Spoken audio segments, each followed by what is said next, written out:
Ada muncul gambar iklan, gambar-gambar yang buruk, konten yang tidak bagus. Berapa kali antum melihat status di media sosial dengan gambar-gambar yang tidak baik? Hari ini aja udah berapa kali itu? Itu baru mata.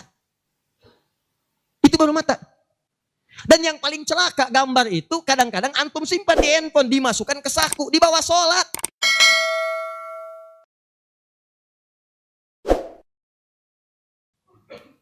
Kalau ini amal soleh, ini amal salah. Ini bekalnya pahala, ini bekalnya dosa. Jikalau ada orang punya pahala, saat bersamaan punya dosa, maka rumusnya di hadis Muslim, pahala ini mesti transfer untuk menggugurkan dosa dulu, hapus. Misal, maaf ya, dapat pahala 10, dapat dosa 1. Maka yang 10 ini akan kemudian diberikan dulu pada yang 1 untuk menutup. Tutup, kurangi 1, jadi tinggal 9. Yang celaka dapatnya 10, ininya makin banyak. Memang 1, tapi 1 di Semarang, 1 di Surabaya, 1 di Rembang, 1 di Demak. Kumpul semua. Ini yang jadi masalah. Nah, sekarang Anda yang pengen ke surga tadi, rumusnya ingat baik-baik, pahala Anda akan dikurangi oleh dosa. Maka disitulah Anda bisa simpulkan kemana Anda akan pergi dan kemana Anda akan berlabuh. Pertanyaan saya yang kedua, siapa yang tidak punya dosa di malam hari ini? Boleh angkat tangan. Gak apa-apa, silakan angkat. Yang tidak punya dosa, saya langsung pulang. Betul, Anda lebih layak untuk menyampaikan ceramah. Yang dosanya sedikit, boleh angkat tangan. Yang dosanya agak banyak, yang dosanya banyak, boleh angkat tangan. Banyak, baik. Turunkan lagi. Siapa yang mau ke surga? Banyak. Surga Firdaus bersama Nabi. Turunkan lagi. Siapa yang dosanya paling banyak? Ini mulai aneh nih. Saya tuh suka merenung gitu, bertafakur, lihat-lihat ayat. Ya Allah, Nabi Adam kesalahan dikit, keluar dari surga. Ini saya dosa banyak, pengen masuk. Gimana caranya? Maka kita harus mencari amalan yang sekiranya dengan amalan itu akan cepat menggugurkan dosa-dosa kita. Karena yang paling bahaya adalah kita tidak mengerti berapa banyak dosa sudah dikumpulkan. Contoh, ini dosa mata aja di hari ini udah berapa banyak? Saya tanya pada antum, apa fungsi mata? Tuh, sudah salah. Mata bukan melihat, kalau cuma melihat, kambing juga melihat. Elang melihat. Bahkan mata elang sering saya katakan lebih tajam dibanding mata kita. Elang tuh naik sampai ke atas tinggi lewatin gunung. Anak ayam kelihatan. Antum naik pesawat sampai ke atas, anak sendiri gak kelihatan. Gak percaya besok silakan cek aja naik. Tapi persoalannya mata kita dihisap, mata elang enggak. Buka Quran surah ke-17 ayat 36, paling kanan sebelah bawah. Wala taqfu ma laysa laka bihi ilmun innas sam'a wal basara wal fuada kullu ulaika kana anhu mas'ula. Hati-hati kata Allah, jangan mengikuti sesuatu yang belum kita tahu, karena semua unsur sumber pengetahuan akan ditanya. Telinga akan ditanya, mata akan ditanya. Maaf, hati kita, pikiran kita akan ditanya.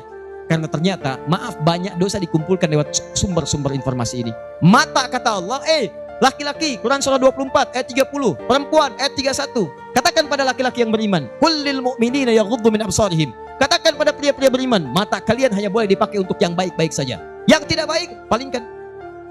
Jikalau Allah nggak suka, kata Allah, palingkan. Berarti kalau Anda melihat sesuatu yang tidak disukai Allah, tercatat dosa di situ. Sekarang coba perhatikan.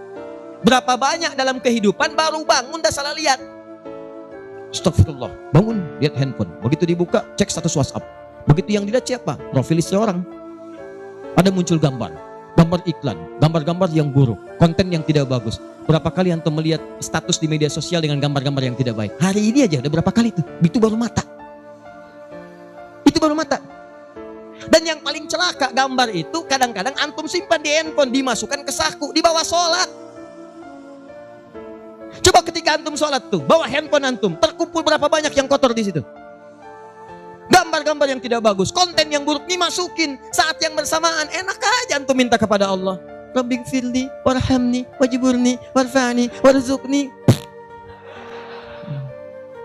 Gimana Allah memberikan rezeki kepada antum, sedangkan antum datang dengan kotoran. Antum mau menghadap orang penting di dunia, datang ke tempatnya sepatu kotor, baju kotor, nginjak karpet rumahnya sengaja lagi. Apa antum diberi? Kalla. Belum masuk dah disuruh keluar. Antum datang menghadap kepada Allah dengan kotoran melekat di dalam diri, bahkan dimasukin ke sakunya, minta. Ya Allah, sayangi saya. Bagaimana aku bisa menyayangimu kalau kamu datang dengan maksiat yang berlumur dan tidak kamu keluarkan dari dalam dirimu? Pikiran. Tadi aja tuh sebelum taklim dimulai, berapa kali prasangkanya keliru. Ini ustadznya mana sih ya? Ini panitia bagaimana sih? Sudah datang jam 5 sampai sekarang belum ada ustadznya. Ayo. Itu baru pikiran. Ini terakumulasi itu dari ujung kepala sampai dengan ujung kaki. Lisan. Saya tidak ustadz, tidak seperti itu. Bagus. Tidak seperti orang itu tuh. Dari tadi begitu aja ustadz tuh sama. Jadi Anda bayangkan semua unsur tubuh kita dari ujung kepala sampai ujung kaki berapa banyak yang berbuat maksiat. Maka terakumulasilah dosa itu. Kadang-kadang lebih banyak daripada amal solehnya. Banyak. Seperti tangan tadi diangkat. Pertanyaan saya, di sini inti bahasan kita. Bagaimana kita menggugurkan dosa-dosa ini sementara kita paham waktu kita terbatas. Ini akan kita tinggalkan nih. Saya mohon ya tolong jangan banyak mainnya. Tolong jangan banyak main. Demi Allah saya katakan ada banyak yang tampak.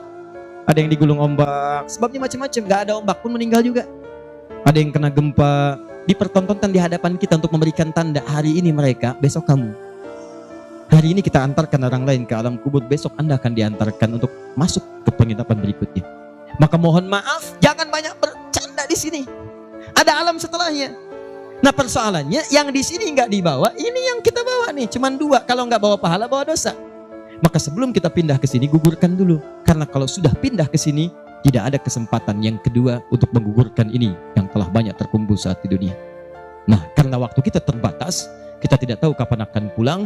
Mungkin yang merasa sekarang hidup untuk berkepanjangan, tiba-tiba pulang dari sini mungkin pulang menghadap Allah Subhanahu wa Ta'ala.